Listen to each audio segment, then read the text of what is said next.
اس میں جو مضامین اپنے شامل کیے ہیں، جو پیش کیے ہیں، کل 28 مضامین اس میں اس کتاب میں شامل ہیں، اور اس اشاعت میں جو 28 مضامین ہیں سب کے سب جوش کے مطالعے کے سلسلے میں، جوش فہمی کے سلسلے میں اپنی الگ الگ نوعیت، الگ الگ اہمیت اور انفرادیت رکھتے ہیں، چونکہ وہ سب ایک خاص قسم کے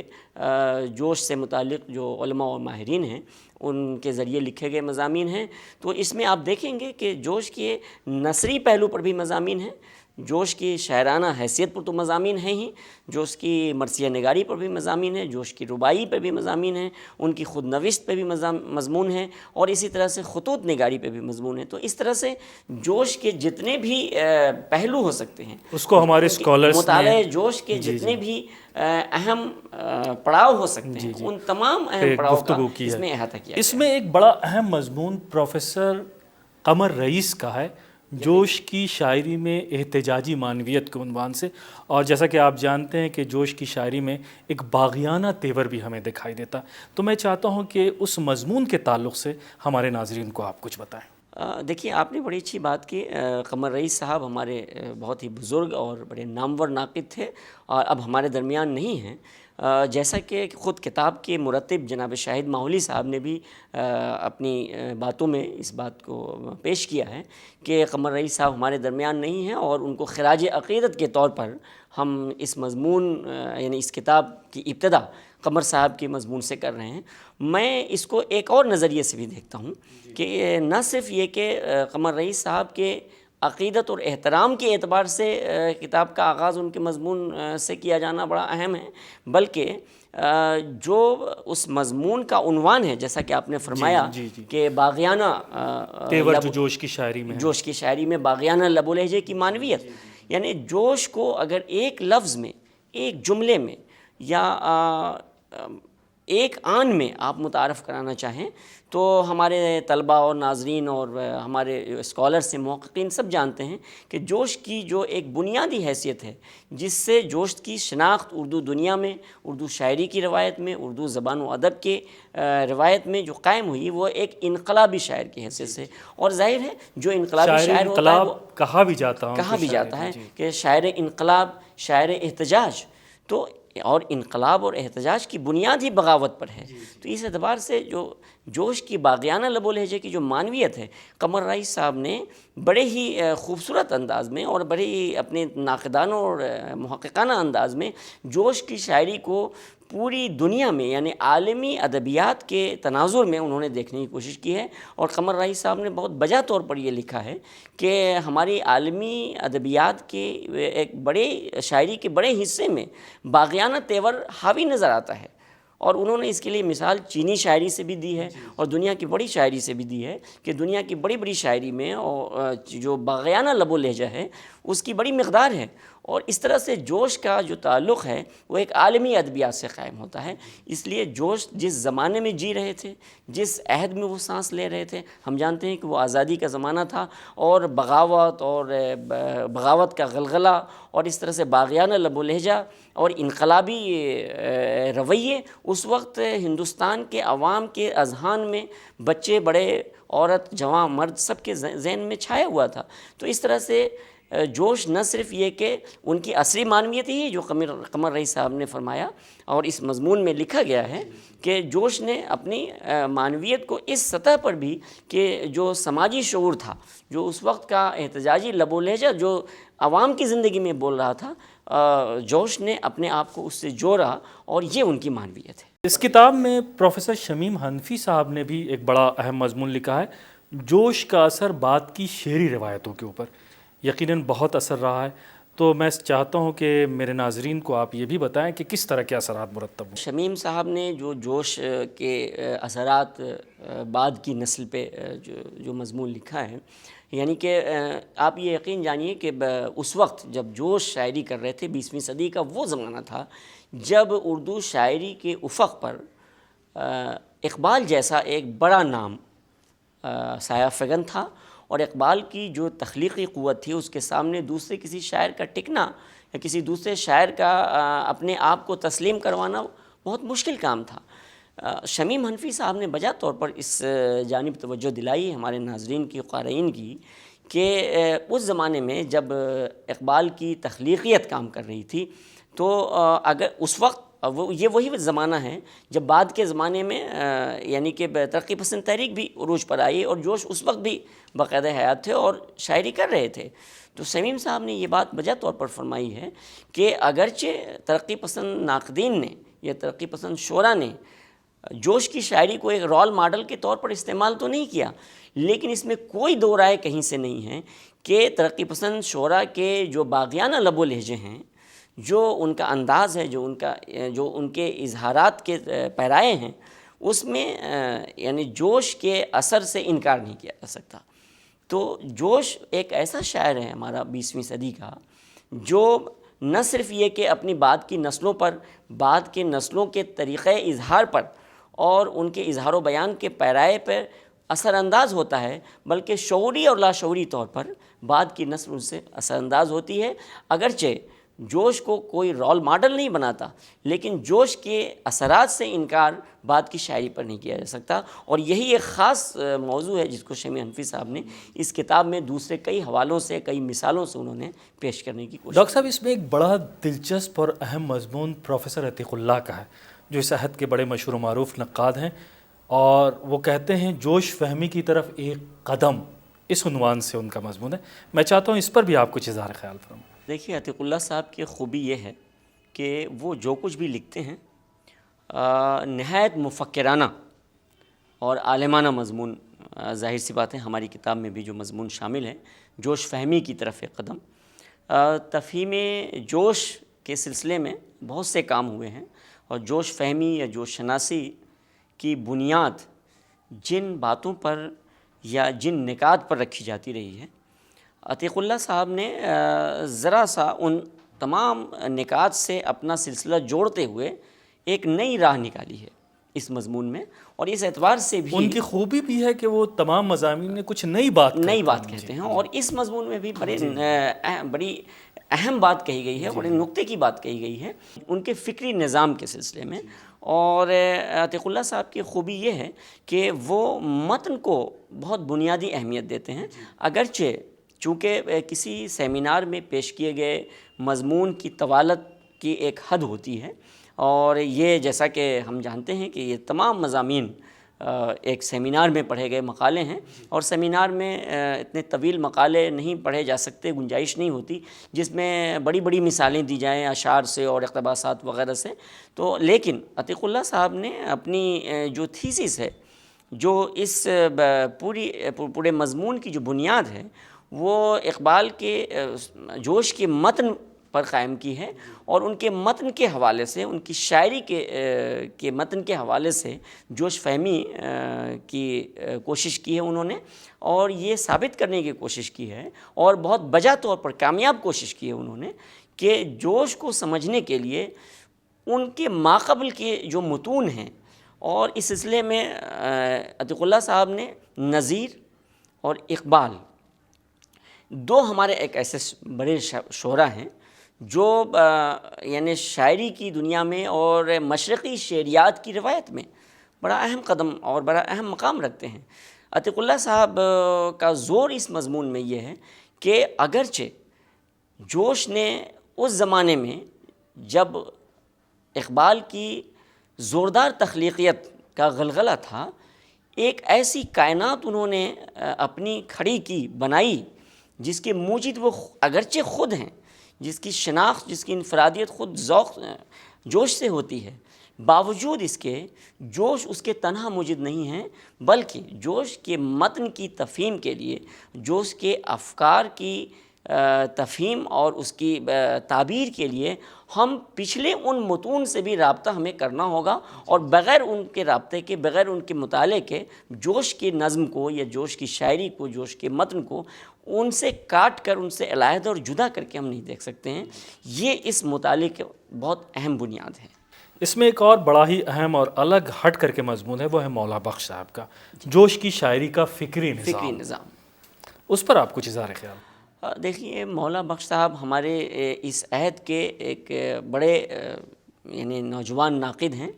اور یقیناً اس میں کوئی دو رائے نہیں کہ کثیر المطالعہ شخصیت کے مالک ہیں، اور میں ذاتی طور پر بھی انہیں جانتا ہوں کہ وہ بہت کثیر المطالعہ ہیں، اور اس وقت جو لوگ اردو ادب میں جو لوگ لکھ رہے ہیں اس میں ایک سب سے زیادہ پڑھنے والے لوگوں میں سے ایک مولا بخش ہیں۔ مولا بخش صاحب کے کسی بھی مضمون کا آپ مطالعہ کریں تو آپ کو یہ اندازہ ہوگا کہ ایک موضوع کو پڑھنے کے لیے یا لکھنے کے لیے وہ 4 سمت اپنے مطالعے کی بنیادیں استوار کرتے ہیں۔ چنانچہ جوش پر، جوش کے فکری نظام کی نشاندہی کرتے ہوئے بھی مولا بخش صاحب نے بہت عمیق اور بہت دقیق مطالعہ کیا ہے، اور بنیادی طور پر جو بات اس کتاب کے حوالے سے اور مولا بخش صاحب کے اس مضمون کے حوالے سے مجھے بہت ہنٹ کرتی ہے، جو بہت متوجہ کرتی ہے ہمیں اپنی طرف، جو بات وہ یہ ہے کہ جوش کے فکری نظام میں مولا بخش صاحب نے، اور بہت بجا طور پر، ان کی منضبط فکر یا منضبط فلسفے کے مقابلے میں جذبے کو زیادہ بنیادی اہمیت دی ہے، اور انہوں نے بجا طور پر یہ لکھا ہے کہ شاعری میں صرف فکر ہی ایک بنیاد نہیں ہے، بلکہ جذبہ جو شاعری کی بنیادی یعنی کہ بنیادی شناخت ہے، وہ جوش کی ہاں بہرکیف زیادہ ہے۔ اور جوش جو جس زمانے میں شاعری کر رہے تھے وہ اقبال کا زمانہ تھا، اور اقبال کی شاعری میں فکر کو زیادہ اہمیت تھی، یعنی کہ ایک منضبط فلسفے کو اقبال نے خودی، بے خودی اور کائنات اور موت اور حیات اور تمام چیزوں کا ایک فلسفہ ہمارے سامنے پیش کیا۔ اسی زمانے میں کم و بیش جوش بھی شاعری کر رہے ہیں، لیکن جوش کسی منضبط فلسفے کے حامل ہی نہیں ہو سکتے تھے۔ اتنا آزاد منوش، اتنا یعنی کہ بالکل بے لاگ انسان، وہ کسی جذبے کا حامل یا کسی فکر کا حامل نہیں ہو سکتا، وہ فکر کو منضبط رکھ نہیں سکتا، کسی ایک مقام، کسی ایک نقطے پر مرکوز نہیں ہو سکتا۔ چنانچہ ہم دیکھتے ہیں جوش کی پوری شاعری میں جذبہ ہی جذبہ غالب ہے، اور مولا بخش صاحب نے اپنے مضمون میں جو اس کے فکری نظام میں اس بات کی طرف اشارہ کیا ہے کہ جوش کے ہاں ایسا نہیں ہے کہ کوئی فکر نہیں ہے۔ انہوں نے آزادی کے سلسلے میں، انہوں نے انسانی زندگی اور موت کے سلسلے میں، انہوں نے یعنی سماجی اقدار کے سلسلے میں تمام نکات پر اپنے منضبط بہت ہی فکر کا عالمانہ گفتگو بھی کی ہے، ڈاکٹر صاحب لیکن جذبہ ہر جگہ حاوی ہے، اور یہی جوش کی شناخت ہے۔ جی ڈاکٹر صاحب، اس کتاب میں 3 مضامین جو ہیں وہ جوش ملیح آبادی کے مراثی سے متعلق ہیں، اور میں بڑے دعوے کے ساتھ یہ بات کہہ سکتا ہوں کہ اگر جوش کی زندگی میں یا ان کے شعری کارنامے میں مرثیے کو الگ کر دیا جائے تو جوش کی جو پوری ادبی حیثیت ہے وہ نامکمل ہے۔ 3 مضامین بڑے امپورٹنٹ ہے، اور جوش کا جو مرثیہ، پہلا مرثیہ آواز حق اور حسین اور انقلاب، وہ بھی آج مرثیے کی تاریخ میں بہت ہی مارکۃ العرا مرثیہ ہے۔ اس میں پہلا مضمون جو ہے وہ پروفیسر وہاب اشرفی کا ہے، جوش کی شاعری میں عصری معنویت۔ تو میں چاہتا ہوں کہ اس کے تعلق سے بھی آپ ہمارے ناظرین کو کچھ باتیں بتائیں۔ رضا صاحب، یہ بہت بنیادی نقطہ ہے جوش کے سلسلے میں کہ جوش پر کوئی بھی گفتگو بغیر ان کے مراثی کے مکمل نہیں ہو سکتی ہے، اور جوش شناسی یا جوش کے افکار و نظریات کی تعبیر و تشریح یا مطالعہ جوش کا کوئی بھی پہلو اس وقت تک مکمل نہیں ہو سکتا ہے جب تک کہ جوش کے مرثیوں کو مطالعے کا موضوع نہ بنایا جائے۔ جوش نے یقیناً نثر بھی لکھی، جیسا کہ ابھی ہم گفتگو کر رہے ہیں کہ یادوں کی بارات، اور ان کے دوسرے جو مضامین ہیں جو بہت دوسرے رسائل میں اور کئی جگہوں پر بکھرے پڑے تھے، وہ تمام مضامین، وہ ان کی شاعری، ان کی نظمیں، ان کی رباعیاں، یہ سب اپنی ایک انفرادی حیثیت رکھتی ہیں، مگر جب تک جوش پر ان کے مراثی کے حوالے سے گفتگو نہیں کی جائے گی، جوش پر ہونے والی کوئی بھی گفتگو یا کوئی بھی بحث مکمل نہیں ہو سکتی۔ آپ جانتے ہیں، ہمارے ناظرین اس بات سے واقف ہیں کہ جوش نے دونوں طرح کے مرثیے لکھے۔ ظاہر ہے ہماری مرثیے کی روایت میں اگرچہ مرثیے کی شناخت اور اس کی جو ابتدا ہے اور مرثیے کے فن کی روایت وہ کربلائی مرثیے سے شروع ہوتی ہے۔ ہم جانتے ہیں کہ امام حسین اور حضرات اہل بیت کی شان میں اور ان کی شہادت پر جو لکھی جانے والی خاص قسم کی نظم ہیں، اسے مرثیہ کہتے ہیں، جس میں کچھ یعنی اجزاء کی پابندی بھی ہوتی ہے، جو بعد میں ظاہر سی بات ہے کہ نہیں ہوئی، اور اس کا بھی شہرہ ہمارے جوش صاحب کو ہی جاتا ہے۔ تو مرثیہ ایک خاص قسم کی نظم ہے۔ جوش نے دونوں طرح کے مرثیے لکھے، یعنی کہ کربلائی مرثیے بھی لکھے اور شخصی مرثیے بھی لکھے۔ چنانچہ ہماری یہ کتاب جو زیر تبصرہ کتاب ہے جوش شناسی، یعنی کہ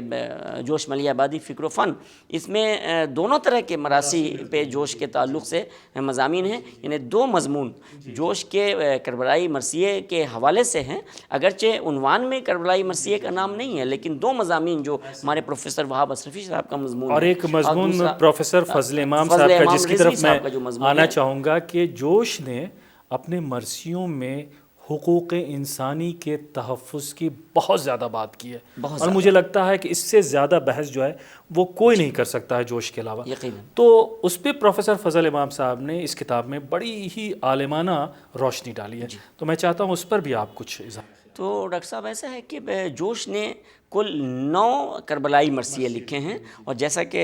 ہم جانتے ہیں، ناظرین اس بات سے واقف ہیں کہ جوش کا جو سب سے پہلا مرثیہ تھا آواز حق، جو 1918 میں جوش نے قلم بند کیا تھا، اور یہ بہت اہم بات ہے کہ دیکھیے جوش کے ہاں کس طرح سے ایک تبدیلی پیدا ہوتی ہے، ایک تدریج، ایک ارتقاء مراثی کے تعلق سے، کہ جوش جب اپنا پہلا مرثیہ لکھتے ہیں آواز حق 1918 میں، وہ مرثیہ پورے طور پر روایتی قسم کا مرثیہ ہے، یعنی مرثیے کے جو اجزائے ترکیبی جو کلاس روم تنقید میں ہم پڑھاتے ہیں اپنے طلباء کو، کہ مرثیے میں ایک چہرہ اور سراپا اور رجز اور پھر جنگ اور بین، یہ ساری چیزیں ہونی چاہیے، وہ اس آواز حق میں جو 1918 میں لکھا گیا، اس میں وہ تمام اجزاء کی پابندی کی گئی ہے، اور جوش نے ایک بڑا معرکۃ الآراء، اور وہ ایک ایسا مقام ہے، وہ ایک ایسا مرثیہ ہے جہاں سے جوش مرثیے کی روایت میں داخل ہوتے ہیں، مرثیہ نگاری کی روایت میں۔ لیکن آپ کو یہ جان کر حیرت ہوگی، ہمارے ناظرین کو بھی، کہ جب اس کے بعد ہی جب جوش آواز حق لکھتے ہیں، حسین اور انقلاب لکھتے ہیں، اور اسی طرح سے جو دوسرے یعنی آگ اور پانی اور دوسرے جو مراثی جوش لکھتے ہیں، کل 9 مرثیے ان کے کربلائی مرثیے ہیں اور نہایت معرکۃ الآراء مرثیے ہیں، ان میں جوش ان اجزاء کی پابندی نہیں کرتے ہیں۔ اب آپ ایک چیز دیکھیے کہ آخر وہ کون سی چیز ہے جس نے جوش کو ان اجزاء کی پابندی سے دستبردار کرتی ہیں۔ کہتے ہیں کہ جب کوئی تجربہ ہوتا ہے شاعری میں تو وہ بدھے ٹکے اصولوں سے انکار کر دیتا ہے۔ جوش نے عملی طور پر جو ہمارا یعنی کہ یہ اقداری اور تہذیبی جو سسٹم ہے مرثیہ گوئی کا، اس کو زمین پر لا کر کھڑا کیا،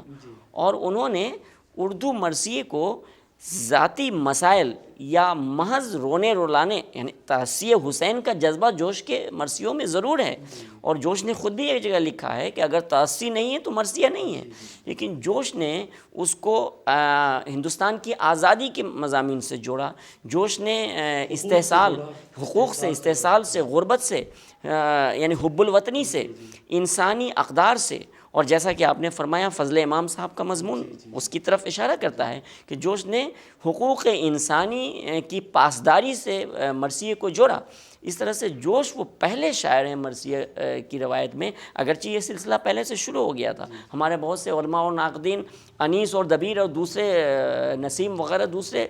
جو مراثی گو شعراء ہیں، ان کے یہاں بھی جدید تقاضوں کی دریافت کرتے ہیں، مگر جوش وہ پہلا شاعر ہے جس نے بہت ہی پرزور انداز میں مرثیوں کو انسانی حقوق سے، مرثیوں کو یعنی کہ غریبوں کے استحصال سے، مرثیے کو جنگ آزادی سے، حب الوطنی سے، ان تمام انسانی جذبات سے، ان تمام عصری تقاضوں سے ہم جوڑ کر کے دیکھا۔ جوش نے کچھ شخصی مرثیے بھی کہے، جی ہاں، راشد الخیری پہ بھی کہے، گاندھی جی پہ بھی کہے، جواہر لال نہرو پہ بھی کہے، اور جواہر لال نہرو سے تو ان کے بہت ہی قریبی تعلقات ہیں۔ تو میں چاہتا ہوں کہ شخصی مرثیوں کے بارے میں بھی آپ مختصراً ہمارے ناظرین کو کچھ بتا دیں۔ دیکھیے ایسا ہے کہ چونکہ جیسا کہ ابھی گفتگو ہوئی کہ ہمارے یہاں 2 طرح کے مراثی پائے جاتے ہیں، کربلائی اور شخصی، اور جو مرثیہ جو اپنی صنف کے اعتبار سے جس کی جو شناخت قائم کرتی ہے وہ تو کربلائی مرثیہ ہی ہیں، لیکن بزرگان دین اور احباب کے لیے بھی جو لوگ رسائی نظمیں لکھتے ہیں وہ مرثیے کے ذیل میں ہیں۔ جوش نے کل 12 شخصی مرثیے لکھے ہیں. لئیق رضوی نے لئیق رضوی صاحب کا ایک بہت ہی اہم مضمون جوش کے شخصی مراثی ہماری اس کتاب قمر رئیس جوش ملی آبادی فکر و فن میں شامل ہیں. اور انہوں نے بجا طور پر یہ لکھا ہے کہ جوش نے جو شخصی مراثی لکھے ہیں وہ نہ صرف یہ کہ ذاتی غم اور ذاتی اندوہ اور شخصی تعلقات اور